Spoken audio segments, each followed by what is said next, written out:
Assalamualaikum warahmatullahi wabarakatuh.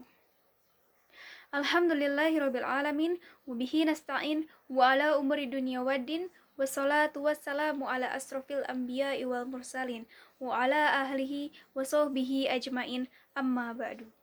Pertama-tama marilah kita panjatkan puji serta syukur kita kehadirat Allah Subhanahu wa Ta'ala yang telah melimpahkan nikmatnya kepada kita sehingga kita semua dapat berkumpul dalam kesempatan yang insya Allah diridhoi oleh Allah Subhanahu wa Ta'ala.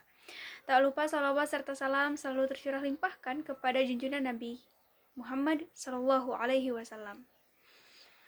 Pada kultum ini saya akan menceritakan sebuah kisah yang saya ambil dari buku karangan Habibur Rahman El-Shirazi yang berjudul Ketika Cinta Berbuah Surga. Kisah ini pernah diceritakan oleh Imam Thariq bin Syihab dalam sebuah majelis pengajiannya tentang seseorang yang masuk surga dan neraka karena seekor lalat. Kisah ini sejalan dengan Quran Surat Al-Ma'idah ayat 72 yang berbunyi, Innahu may yusrik billah faqad harramallahu alaih al-jannah wa ma'hun nar wa ma lizzalimina min ansar. Yang artinya sesungguhnya barang siapa yang mempersekutukan Allah, maka sungguh Allah mengharamkan surga baginya dan tempatnya ialah neraka. Dan tidak ada seorang penolong pun bagi orang-orang zalim itu. Kisah ini berawal dari ada dua orang lelaki muslim yang melakukan pengembaraan. Suatu hari mereka memasuki daerah yang ditempati oleh kaum yang menyembah berhala yang dikeramatkan. Setiap orang yang melewati wilayah itu, mereka harus mempersembahkan kurban atau sesembahan kepada berhala mereka. Jika tidak, maka mereka tidak akan dibiarkan keluar dari daerah tersebut dalam keadaan hidup. Dalam keadaan seperti ini, lelaki pertama sangat takut akan kematian. Karena ia tidak memiliki apa-apa, akhirnya ia menangkap lalat dan memberikannya kepada berhala itu sebagai sesembahan. Sedangkan lelaki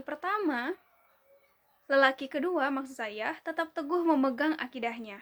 Dia tidak mau berkorban kepada berhala itu meskipun hanya dengan seekor lalat. Karena meskipun hanya seekor lalat, itu adalah perbuatan menyekutukan Allah dan merupakan dosa yang sangat besar. Akhirnya lelaki kedua dibunuh dan meninggal dalam keadaan syahid dan masuk surga. Sedangkan lelaki kedua, ia melanjutkan perjalanannya dan di tengah perjalanan ia digigit dengan seekor ular yang berbisa dan akhirnya meninggal dan masuk neraka. Dalam keadaan musyrik. Akhirnya masuk neraka. Ada hikmah dari kisah ini, yaitu iringilah setiap kegiatanmu dan keputusanmu dengan nilai-nilai Islam, walau hanya kegiatan dan keputusan yang sederhana, dan kuatkan akidahmu supaya tidak tenggelam dalam kesesatan. Menurut teman-teman, apakah ada hikmah lain yang dapat diambil dari kisah ini? Silahkan ditulis di kolom komentar ya. Mungkin demikian yang dapat saya sampaikan dari sedikitnya ilmu saya. Semoga dapat bermanfaat bagi yang mendengarkan, menyampaikan, dan tentunya bagi yang mengamalkan. Kurang dan lebihnya saya mohon maaf. Nun wal qalami wa may yasturun fastabiqul khairat. Wassalamualaikum warahmatullahi wabarakatuh.